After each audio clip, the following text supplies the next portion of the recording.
Si el diputado Cunha fue destituido, el diputado Cunha fue el promotor de la destitución de la expresidenta Rousseff. Con base en esta destitución de la expresidenta Rousseff, el gobierno ecuatoriano condenó al poder legislativo brasileño y dijo que había dado un golpe de Estado. Pues bien, en la misma semana o pocos días después, el mismo Congreso, a quien lo consideró el presidente ecuatoriano y su canciller, lo consideraron un golpista y que habían dado un golpe de Estado porque destituyeron a Rousseff, destituyó el mismo Congreso y con los mismos votos al diputado Cunha, que es el opositor. Entonces así desmienten los hechos, ¿no?, la tontería que acusé pues en la anterior exposición y el error del canciller hace unos 15 días. Segundo, Venezuela. Venezuela nos presenta hoy día una paradoja, porque allí concurren 120 países no alineados. ¿Qué significa no alineados? Que no están en línea, pues. Es decir, que no están uno tras otro, ni detrás del comunismo, ni detrás del capitalismo salvaje. Y también el comunismo salvaje, ni detrás del comunismo salvaje, ni detrás del capitalismo salvaje, no alineados. Allí están los representantes de 120 países en este momento en Venezuela, en la isla Margarita. Hoy día el presidente ecuatoriano viaja hoy con el fin de firmar allí el acuerdo de esta conferencia de no alineados.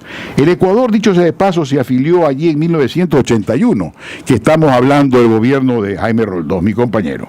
Bien, entonces el lema de esta conferencia de alineados son 3 palabras. Escuchen las palabras, son 3. Paz, no olviden la palabra paz. Soberanía, no lo olviden, y solidaridad. Y al respecto, el presidente del Ecuador, en circunstancias de que acaban de introducir 10.000 fusiles, ¿para la paz? No es para la paz que han introducido 10.000 fusiles. Va a una conferencia cuyo primer lema es la palabra paz. Para que observen ustedes la inconsecuencia, no solamente la paradoja venezolana que está ella alineada con el Ecuador, Nicaragua y Bolivia, alineada en la línea comunista que no comparten los invitados o muchos de los invitados. Pero hablemos de la palabra soberanía. Tampoco el Ecuador en este momento es soberano porque está en la ALBA, está alineado en la asociación de hecho llamado la ALBA, que para mí, repito, es un crepúsculo, no autorizada por el Congreso Nacional, porque no es ningún pacto escrito, sino un pacto virtual entre los dictadores comunistas latinoamericanos. Y la tercera palabra es la palabra solidaridad. Pregunta, ¿y el Sucre andino electrónico no fue una manifestación de solidaridad? Pregunto, ¿y para qué sirvió? ¿Es o no verdad que hubo una trampa electrónica en perjuicio siempre del Ecuador? Es verdad. Esa es la verdad. Entonces, esto no es más que una farsa. Y hay un refrán que dice, la mona, no se olviden, la mona, que es encantadora, igual que el mono. La mona, pero el dicho es la mona, aunque se vista de seda, mona queda.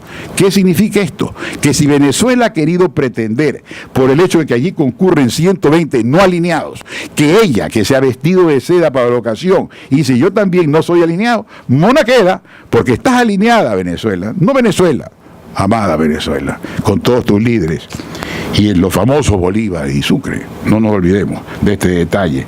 Pero estos dictadores tuyos ahora están muy cerca de la frase. El tercer punto, un análisis en conjunto que yo titularía respecto de Brasil y España, la necesidad de cuidar la vejez. Escuchen, qué interesantísimo, apasionante lo que voy a decir. ¿Qué ha sucedido simultáneamente en Brasil y España? Que el anciano líder llamado Lula, fundador del Partido de los Trabajadores, está siendo acusado hoy día por fraude contra el Estado brasileño por alrededor de 30.000 o 40.000 millones de dólares. No supo cuidar de su vejez. Y este es el primer deber de los líderes. Si fueron honestos y por eso accedieron al poder, como creo que ocurrió con la mayoría de los ecuatorianos, de los líderes ecuatorianos, debieron cuidar su vejez. Segundo punto, en España registramos el mismo fenómeno con la alcaldesa de Valencia, cuyo apellido no pronuncio porque respeto a la mujer, pero la alcaldesa de Valencia está siendo acusada en este momento en vía penal por un tribunal español. Ella pertenece al mismo partido conservador del gobierno, en el gobierno. Pero hay también dos ancianos ilustres, gobernantes de Andalucía, que también los respeto porque debo presumir su inocencia y no menciono sus nombres, pero son gobernadores de Andalucía, acusados por también distracción de fondos públicos. El fiscal pide para ellos no menos de 6 años de prisión. Y menciono Estados Unidos ya aparte. Aparte no. Dejémoslo allí. Pues estoy hablando de la ancianidad, que debe cuidarse de la ancianidad, es decir, la vejez. Y los dos líderes que compiten en Estados Unidos, pues no son ancianos, yo tampoco lo soy, pero somos viejos. Y debemos cuidar cada vez más que no cometer ninguna cosa, porque es que somos un ejemplo y podemos ser un mal ejemplo estruendoso. Entonces, ¿qué observo yo allí? Que sé que existe una segunda remesa descubierto mediante hackeo de las computadoras norteamericanas, que se imputa a Rusia haber hackeado y entregado a Estados Unidos, a los fiscales norteamericanos, un segundo paquete de correos reservados que la señora Hillary, con su proverbial descuido, y digo proverbial porque fue acusada de eso y solamente de eso, hace unos días, hace un mes, por el fiscal norteamericano, que no la quiso acusar de más, pues simplemente descuidó y ahora salen a la luz. Esto, y se analizaron, según oí hace unos 10 días, ya se analizaron algunos, y algunos de ellos han sido calificados como realmente riesgosos para la seguridad de Estados Unidos. Pero oí también decir que ninguno de ellos por sí solo podía soportar un enjuiciamiento penal de la señora Hillary. También oí que el Partido Republicano, y es fácil de imaginar, estaba alentando al Poder Judicial norteamericano a que conozca en conjunto o individualmente estos paquetes, y pudiera ocurrir, y no debe ocurrir, porque si ese peligro existe, pues no tengo por qué sugerir lo que es evidente al Partido Demócrata norteamericano, que no puede exponerse y que debe sustituir a la candidata por el actual señor vicepresidente norteamericano Biden, que era el líder natural en este momento histórico. En este instante, la circunstancia gravísima de que la mayoría del pueblo norteamericano no aprecia en su mayoría a ninguno de los dos candidatos. Y otra reflexión, hay un punto que pudiera explicar una circunstancia histórica. Esto de que acusen al señor Trump de admirar como líder al señor Putin. Pero es que la contrarréplica no es que quiero ponerla yo, porque yo la aprecio mucho, y más que a Trump la aprecio a la señora Hillary, que la conozco hace mucho tiempo, y que yo me solidaricé cuando el escándalo con la señorita Mónica Lewinsky, me imagino cuánto dolor habrá sentido. Lo cierto es de que también le hago acuerdo al pueblo norteamericano que pudiera haber un riesgo en el hecho de que, siendo ella la canciller norteamericana a punto de terminar su mandato y levantando la mano y dirigiéndose probablemente hacia Oriente, refiriéndose sin duda a Putin y al presidente sirio al-Assad, le dijo: la pagarán.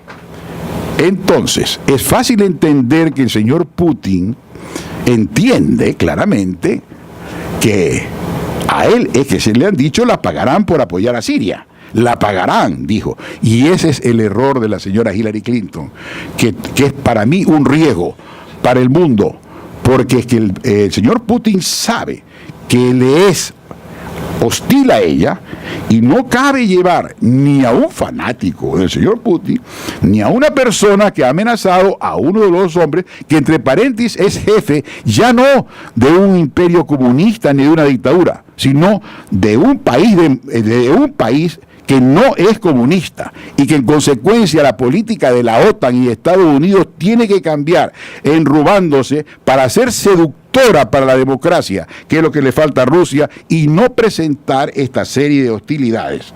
Bien, para Colombia, y con esto termino.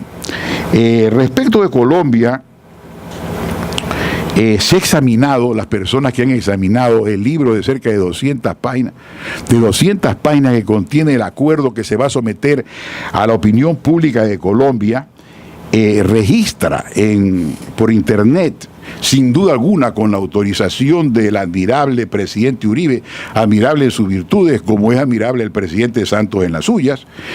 Lo cierto es que hay una enorme duda que compartimos con Colombia. Y entonces ahí hacen un resumen y me parece que las concesiones económicas que se le están haciendo a la FARC, entre ellos el derecho de participar electoralmente con el nombre de la FARC, lo cual sería una aberración, pues ¿cómo se puede hacer participar como FARC a quien se llama revolucionario en unas elecciones? Yo por eso dije hace más de un mes que aconsejaba que por lo menos participen, pero no utilizando ese emblema. Pero vuelvo al punto, las concesiones son extravagantes, porque se les conceden millones de dólares, y en cambio el ente que lucró con el narcotráfico, que son miles de millones de dólares, ninguno de esos se sabe dónde está.